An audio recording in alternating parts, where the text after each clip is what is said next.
Hello, everybody, and welcome to Dragonmount. I'm Thom DeSimone. Without further ado, let's jump into Episode 3, What Might Be.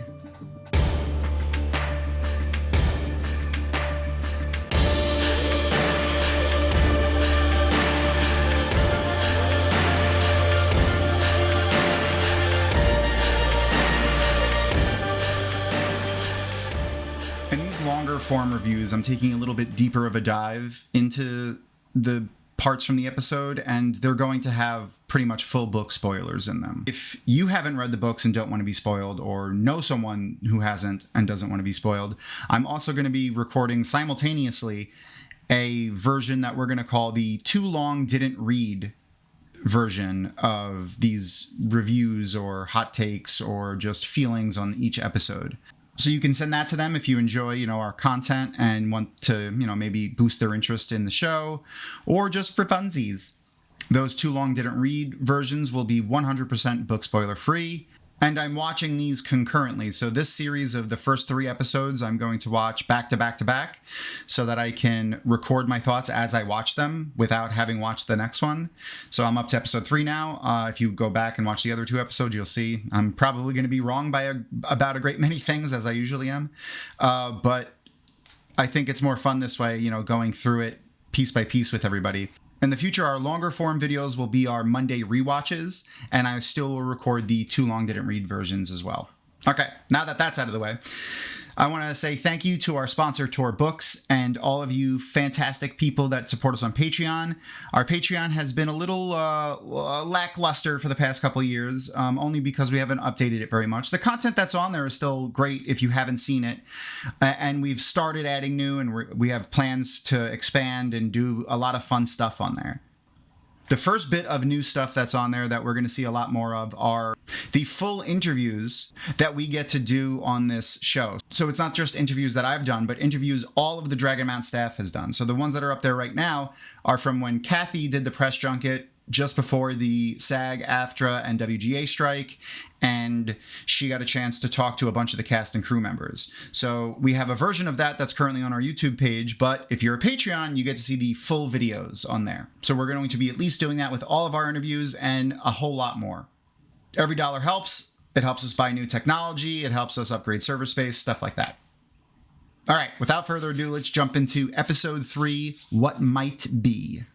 Okay, so right off at the beginning here, we're back into the accepted testing chamber. Just initial feelings, I like it. I like the way it looks. It looks old, and it really feels like almost religious in a sense, the way they are holding this space. The stuff that they say to Nynaeve as she goes into the arches is very similar to what they say in the books. The only noticeable thing that was missing was how often they said the way comes but once, the way comes but once. So let's dive into the first arch and see what happens. Okay, so the first arch in the books was her running through the hedge maids with the Forsaken chasing her. And I get it because they fought the Forsaken, whatever. But this is so much more meaningful, I feel like, because it has such a strong connection to Nynaeve's past, which is also entirely new for the show. This thing with her parents and them dying and her feeling like she failed them. I really like it though. It feels more meaningful of a test for this big important thing. This is your past. Maybe you have a chance to change this, maybe you have a chance to change this truly traumatic thing that happened to you, but you have to leave. And then we hear the way will come but once, so be steadfast. Okay, so we got that. And then she comes out, they wash her clean. Leanne uses water, air, and spirit for healing, which is the Aes Sedai, inefficient healing that we know about. So that looks cool. Again, the one power looks great this episode. And very distinctly different hand motions from Leanne when she healed her. So pretty cool. Yeah, liking it. All right, let's see what number 2 brings us. So the second and third arch, so the second arch is very similar to the one that she goes into in the books, Incompetent Wisdom. I think it obviously makes much more sense to have the town drunk in this case is the wisdom that frightens her. Oh my God, that's the wisdom that you replaced me with. Nighty Coffin. hopefully that's like kind of like a foreshadowy bit of like the next time we see Natty Cawthon, she's like going to be helping, and like that's the start of the redemption arc for the Cawthons, because I'm hoping they get one. I really just love them. I love Abel in the books. I mean, we don't really see a lot of Natty, but Abel is a lot of fun, and I hope they give him like a little bit of a redemption arc. And then they had me going. They had me going for the third arch. Right up until you see that it isn't. But they had me going. I was a little iffy when you saw Lan ride up without any Aes Sedai or any of the rest of his traveling party. I was like, where's Moraine? Where's the others? But still a little. And then, yeah. So then we see right off that it was, in fact, the test was the will you come back thing. So, yeah, it would be really hard to like leave the perfect version of your life for somebody else, which is why I think that whole you will fail if you're doing this for someone else thing is important here. Like, this is the perfect version of your life, or at least the way you think it is when you see it, and like that's the way it entices you in, so you have to give that up to go back to being Aes Sedai. And if you're not doing that for yourself, if you're not doing that because you truly want to, then I could see why that would be difficult. So yeah, I think it was well done. I can't wait to see how this is going to work. Like, how are they going to get her back out? The thing closed, supposed to not be able to get out. So, all right, we'll see what happens. So, yeah, that happened. Literal, I don't know what to say. Uno's dead. The fuck? Like, I get it. I immediately think of like in a movie or in a film or in anything really, if they want you to hate somebody, if they really want you to hate a character, if an author or a writer really want you to hate a character, they like, you know, they kill the dog, or they kill a pet, or they kill a small cute animal of some kind for some reason, for no reason. And that's kind of what they did. Like, Uno isn't really a pet, but like, you know, he's a side character that is beloved, and him and Loyal had this lovely back and forth, and like, oh god, I know a lot of you are going to be mad about this. I mean, I'm mad about it because I just love Guy Roberts and I love Uno, like the character in the books, and this version of him has been fantastic. Oh my god. But yeah, I get it. Like, I get why they did it. They really want us to hate the Seanchan. Like, no chance at us talking positively about the Seanchan. They're slavers. They're horrible. Horrible. Here we go. Horrible. We hate them. I hate them. I want all of them to die. But I'm so upset. I don't know. Like, also, like, we see what the stakes are, these characters, named characters that, you know, obviously they were building something with, and they wanted us to like, and nope, not safe. They're not safe. They're not safe. No one's safe. Like, I feel like they're trying to tell us they're not safe, that there's real chances here. And honestly, a little bit in the books, I always felt like it was a little cheap. Not entirely, but not a lot. I feel like it, for being the potential Armageddon, not enough people died. I remember having discussions about that immediately after I finished A Memory of Light with people, just being like, yes, it's heartbreaking about everyone who died. And just in case anyone watching didn't hear that there's spoilers in this thing, I'm going to big spoiler for the end of the Wheel of Time book series. It was heartbreaking when Egwene died, and sacrificing herself was huge. But, like, it's potentially the Armageddon. So, like, I really just felt like so much was at stake that more people should have died. Like, more named characters that would have had impact emotionally on us should have died. But we're starting right off the bat here. Like, really right off, like, throughout the series, not a lot of named big characters died. In Uno, right off, whoo! All right, so other than Uno, and how much I want all the Seanchan to die, their armor looks great. They really, other than the killing Uno part, I really felt like every aspect of this was making us want to hate them. Like, right down to the Damane, like, even without the leashes. You don't need the leashes, honestly. Like, I think it's a little... with the leashes, like, the mouthpiece is just as degrading as the leash. Like, talking is unnecessary for you, and you're not allowed to, is kind of like what that says to me. And then her willingness to still go out and pick out the women who can channel was probably what she was doing, which means they can sense women who can channel. So yeah, I'm still unclear on how that whole thing works for the show.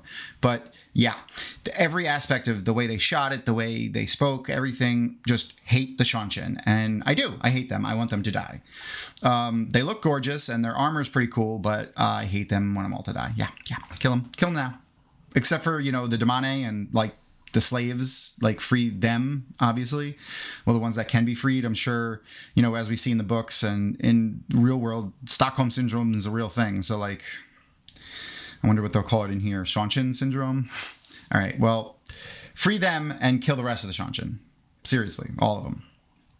So I was really convinced that Logain would be just like catatonic and it was going to be difficult getting anything out of him. But here we are. So he's, a little depressed, obviously, and a little kind of wandery. But for the most part, he's still normal.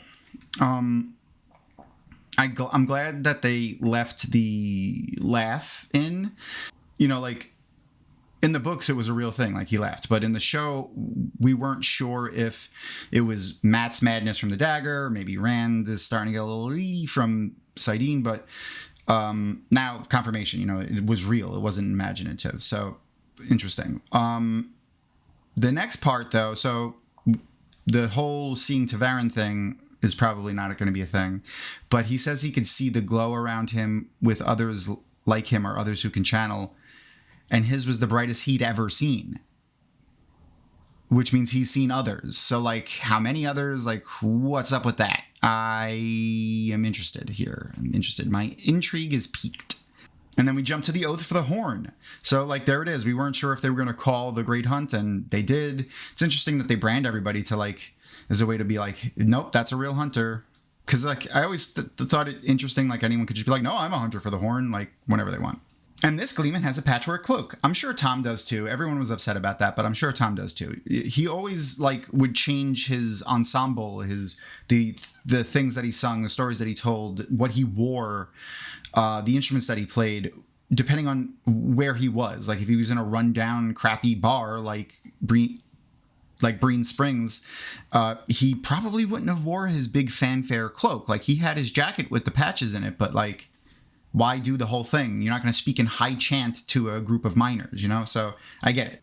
And then Lanfear here, like, I wasn't sure before, but she seems really familiar with everything. And the way she talks, she doesn't seem confused. Oh, you wouldn't find that wine here. Like, it's from another country, and this is the Foregate. And, like, that we just... So, like, and then the familiarity that she speaks with that other guy, unless just everyone's dark friends, and she's...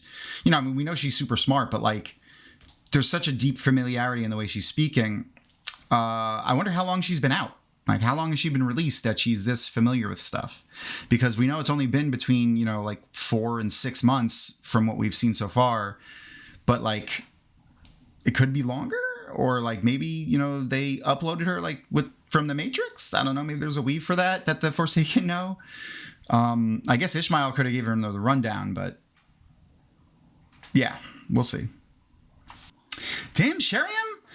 Have some tact. Like, what the hell? Like, just... Nynaeve's dead. Bye. And then walks out the room. Like, that's what that felt like. Sorry, I gotta find out like this, but Nynaeve's dead. Peace out.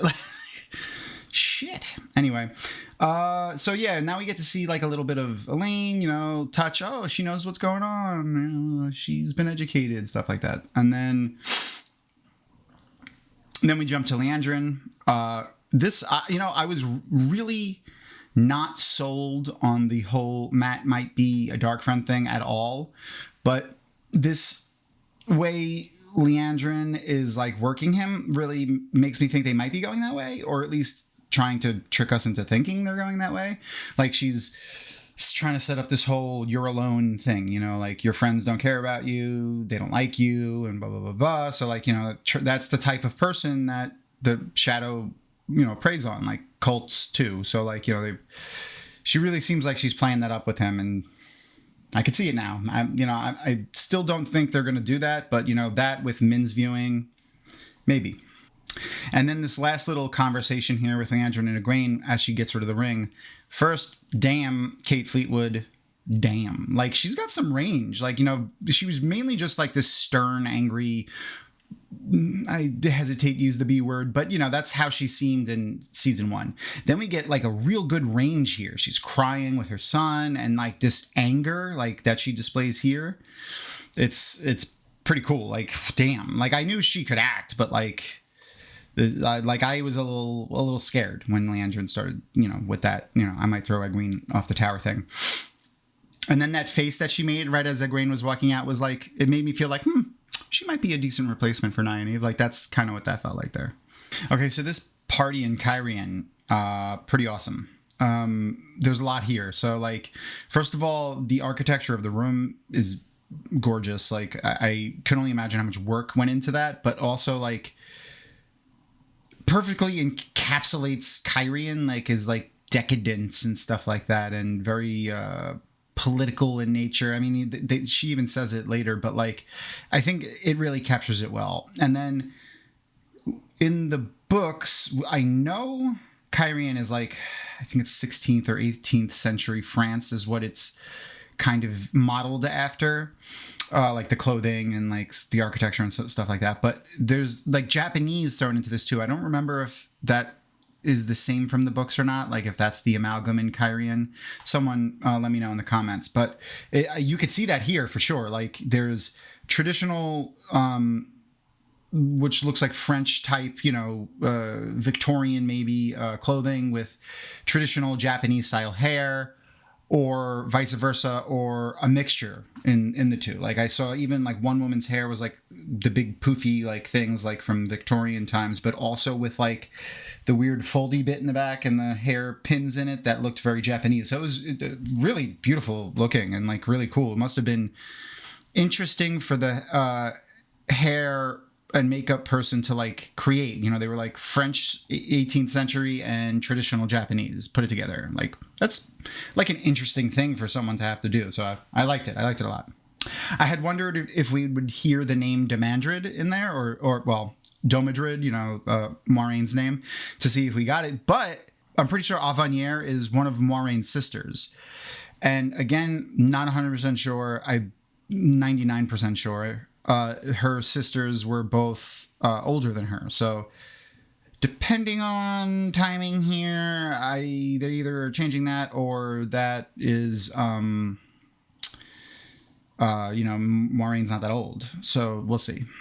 I feel like you could see on Rand's face also when Celine comes to talk to him, the moment she says peasants, like, you know, the horn, of course the hunt for the horn isn't real. It's meant to just get most of the rabble out of the city and stuff like that. But when she refers to them as peasants, I feel like there's a little bit of a tonal change in Rand. You could see it on him, and like she started losing him right there. And then the rest of that conversation is what pushed him right out the door and away from her. So that might be the start of the end for their relationship there. I don't think that they're going to replace Asmodean with Logain, but I do think Logain will do some sort of teaching with Rand. I love the cup analogy that he's using here. I don't know if I heard it somewhere when I was younger, but for years and years and years, I've been using the cup analogy to talk about channeling. So like, you know, everyone has a cup inside of them, and when you take the one power into you, it fills up. Everyone's cup is different, the size. So like, you know, if you overflow the cup, it'll burn you out, stuff like that. That's the way I've always imagined it. So like, Logain using it here is pretty cool, but yeah, that's awesome. Again, though, I don't know if I made that up or if I heard it somewhere and then thought I made it up. Entirely possible. And then we cut to Ishii and Perrin. So yeah, I like it. I'm digging like this. It's basically, you know, instead of Perrin being caught and held by the White Cloaks, he's caught and held by the Seanchan and is freed by the wolves. So that's cool. But also like, Perrin knew exactly who he was, you know, like when he first saw him. And I think I have confirmation here of my theory of Baalzamon or Ishamael being afraid of the wolf brotherliness that he's coming into, or wanting to stop him from getting it. I mean, it's just, even if it's just because it's more power for him, like it'll give him abilities. I don't know if it has a specific reason why he doesn't want it other than that. But obviously here, he's like, you know, when the wolves howl, they're here. Like that was meant to have parents scared of the wolves. And then the more wolf you become, the more you're mine. Like Yeah, for sure. Like that whole bit with the wolf biting or chewing on Layla from season 1, that was a vision from Ishamael wanting to make him angry or afraid of the wolves. 100%. I'm 100% convinced. And then we're right back to Min and Matt. So Min does not look like she's happy to be working with Leandrin here, but I'm honestly, I don't see what this particular storyline is replacing or what it's going to be enhancing, or like I can't see where they're going with this yet, which is good. I mean, like, that's what you want from a show. You want to be able to be surprised, and the fact that the writers are able to keep stuff like that from people who are that learned in the Wheel of Time, I think is a testament to them. I just hope whatever the storyline they're choosing to write with this is, you know, at least is good in the end. Like, I'm willing to hold out to see, but I can't really see where they're going with this. Maureen won't be able to have anything over either of us. What did she have over Min? Because, like, if it's the knowledge of her power, like it was in the books, at the end of the season 1, other Aes Sedai seem to be aware, like the way Maureen mentioned it, and now obviously they are. So it's interesting. And I definitely think that was Nynaeve earlier in the gardens with the Aes Sedai powwow there. Like, I 100% think that was her. Lanfear here is obviously fucking with Rand. I really like the sureness he had of wanting to be done, and then how it easily flip-flopped really makes me feel like she might be compulsing him in some way. And even during, like, their intimate scene, like, the way she was speaking was like egging him on, but not in like a sensual way. It felt like I don't know. It really just, my immediately thought was she's compulsing him. Like I don't have a lot of evidence there, but it's just, that was my immediate feeling, just the way she was speaking and the way Rand was flip-flopping between his emotions. Also, the red jacket is gorgeous. I 100% think that whole fire bullshit was just a thing planned by Lanfear. Like, she planned that. Like, to just take another thing away from Rand. So yeah, we'll see. Again, here, I really like Nynaeve's third test better than what we got in the books. It's much more meaningful to the character. It has a lot of depth to it. So, like, you know, it mirrors that which would happen with her parents. It's back at the Two Rivers, which is more meaningful to her.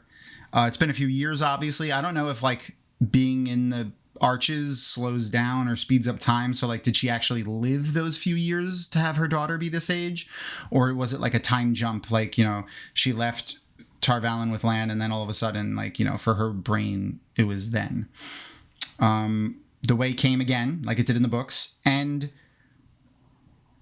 she was able to channel. The way Sheriam spoke before she entered, it seemed like she would not be able to channel. Not that she couldn't, it was dangerous, but she wouldn't be able to. You won't even have access to the one power. So, interesting. It could be the pattern helping her. Like, it kind of, you know, that's what always the overall feeling has been about that. And then that heartache that she displays when she comes out of the Arches and her child isn't there, freaking phenomenal. Zoe, so freaking good here. Like, we know Egwene is going to have some deep emotional scenes later on in the series, later on in this season probably, but wow, that was really good. That was really, really, really good. I felt it. Can't wait to see episode 4. And with that, that's all I have for episode 3, What Might Be. Thank you for joining us. Everyone, again, please make sure to like, subscribe, follow if you like our content.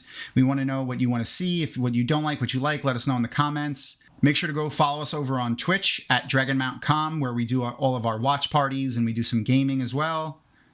Kitty is in charge of the majority of the content for our TikToks, and she does lovely things. She does some cooking stuff.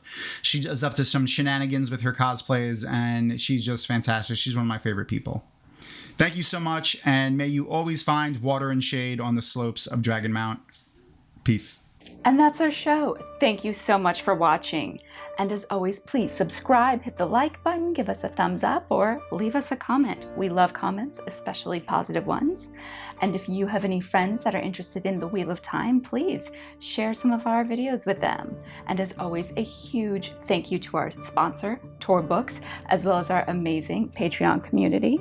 And if you are interested in learning about how more of this show was made or some Wheel of Time insights, you too can become a member of the Patreon community. And as always, follow us on Dragonmount with social media And thank you so much for watching.